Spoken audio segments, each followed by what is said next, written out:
Good morning. I am Dr. Indu Prakash Singh, Assistant Professor of Philosophy, Government PG College, Naini, Prayagraj, on this refresher course on the topic disaster management held at Aligarh Muslim University from 5th December to 18th December. My seminar presentation topic is Development and Disaster, the Sustainable Perspective.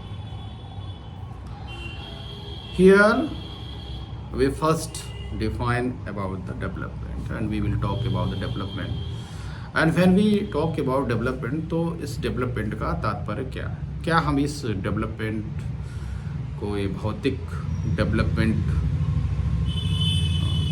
पे केंद्रित रखेंगे अथवा कुछ और भी?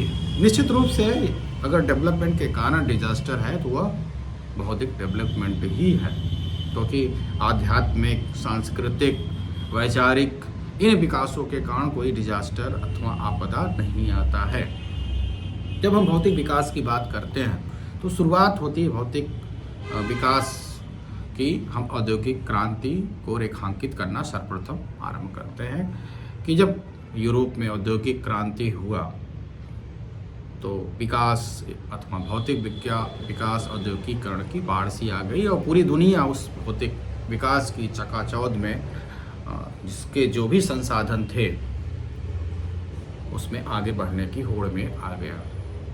भारत में भी स्वतंत्रता के बाद औद्योगिकीकरण पे बहुत ज़्यादा जोर दिया गया।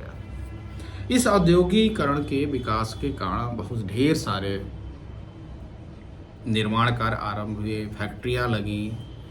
औद्योगिकीकरण का इतने बड़े बड़े जब फैक्ट्रियां लगी तो उनसे कार्बन डाइऑक्साइड गैसें, धुएं निकले, जिनके कारण ग्लोबल वार्मिंग हुआ। उस ग्लोबल वार्मिंग के कारण हमारा क्लाइमेट चेंज हुआ। उस क्लाइमेट चेंज के कारण कहीं पे सूखा, कहीं पे अकाल, कहीं पे बाढ़, कहीं पे अनावृष्टि, इस तरह से जो हमारा इकोसिस्टम था उस पर डिस्टर्बेंस आरंभ हुआ। भौतिक इस विकास के दौर में नगरीकरण भी आता है। हम गांव से नगरीकरण की तरफ बढ़े और उस नगरीकरण के फलस्वरूप जो हमारे वन क्षेत्र थे, जो नदियों के जो बहाव के जो क्षेत्र थे, उसमें हम आवास बनाए, उसको रोक के उस पर बांध बनाए।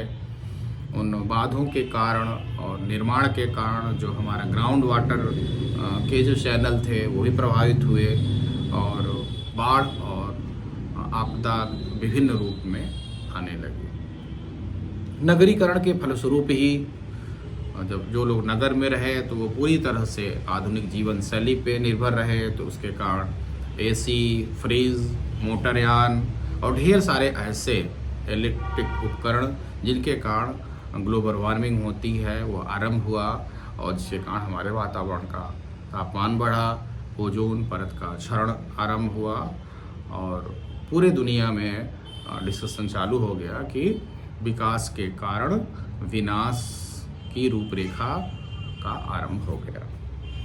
विकास में ही ट्रांसपोर्टेशन भी आता है। ट्रांसपोर्टेशन में अब हम सड़कों के ट्रांसपोर्टेशन तक सीमित नहीं रह गए। हम एक देश से दूसरे देश को जाने के लिए सड़कों का निर्माण, रेल का निर्माण और बड़े बड़े समुद्री जहाज़ों का निर्माण किए और उन समुद्री जहाज़ों, मालवाहक पोतों के द्वारा समुद्र में भी तेल का रिसाव हुआ, कई जहाज़ डूब गए। उससे वहाँ का जो जलीय पर्यावरण था समुद्र का वो भी विघटित हुआ।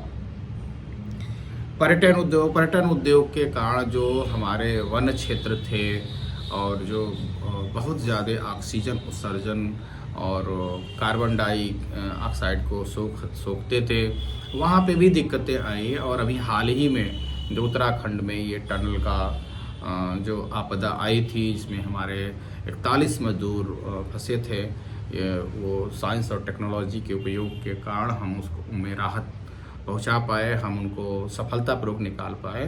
तो ये ट्रांसपोर्टेशन जो हमारे सामरिक रूप से ज़रूरी हैं, पर्यटन के रूप से ज़रूरी हैं, देश के लिए ज़रूरी हैं, तो हम उसमें भी चाहे उसे हमारी मजबूरी कहें, लेकिन हम किसी न किसी रूप में उन प्राकृतिक बनावट को डिस्टर्ब कर रहे हैं। उसके कारण इस समय उत्तराखंड में विशेष रूप से भूस्खलन की समस्या, बाढ़ की समस्या, ज़मीन के धंसाव की समस्या आ रही है जब हम प्रकृति में छेड़छाड़ कर रहे हैं। एक तरफ हम विकास जरूर करना है, लेकिन इस भौतिक विकास के कारण हम प्राकृतिक जो संरचना है उसमें विनाश के कण भी बो रहे हैं।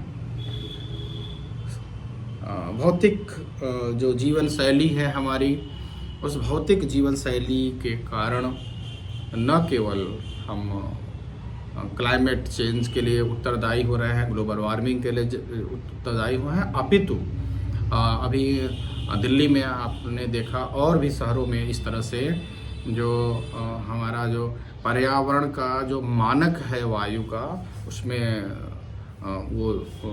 प्रदूषण इतना ज़्यादा हो जा रहा है कि सांस लेने में दिक्कतें आ रही हैं और दिल्ली सरकार को स्कूल कॉलेज बंद करने पड़े हैं। तो कहने का तात्पर्य ये है कि विकास के इस अंधाधुंध दौड़ के कारण आपदाएं, प्राकृतिक आपदाएं स्वतः आ रही हैं। अब प्रश्न ये उठता है कि इस विकास को किस तरह से हम सस्टेनेबल रूप पे रखें, और पूरी दुनिया इस पे चिंता कर रही है कि उस सस्टेनेबल डेवलपमेंट के द्वारा हम इन चुनौतियों को, इन वनरेबिलिटीज़ को, इस रिस्क को कम कैसे कर सकते हैं। तो जो हमारे जो पॉलिसी मेकर्स हैं, जो सामाजिक, आर्थिक और विभिन्न पहलुओं पे जब विकास की बात करते हैं, तो इस समग्र विकास की संकल्पना में हमें समग्रता पूर्वक इस विकास के दौड़ को नियंत्रित करते हुए, इसे रेगुलेट करते हुए ही आगे विकास की योजनाओं को, नगरीकरण की योजनाओं को, पर्यटन की योजनाओं को, सामरिक युद्ध के लिए जो आवश्यक उपकरण है, प्रयोग हैं, उसे भी सीमित करना होगा। निश्चित रूप से विकास के इस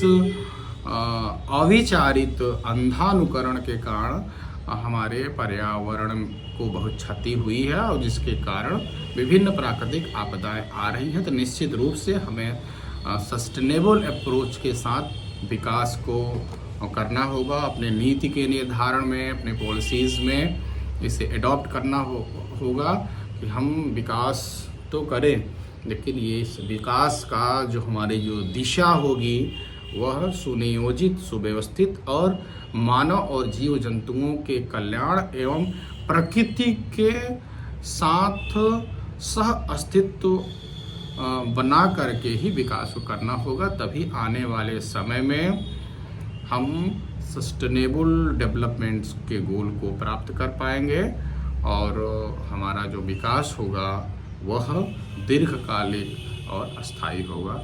नमस्कार।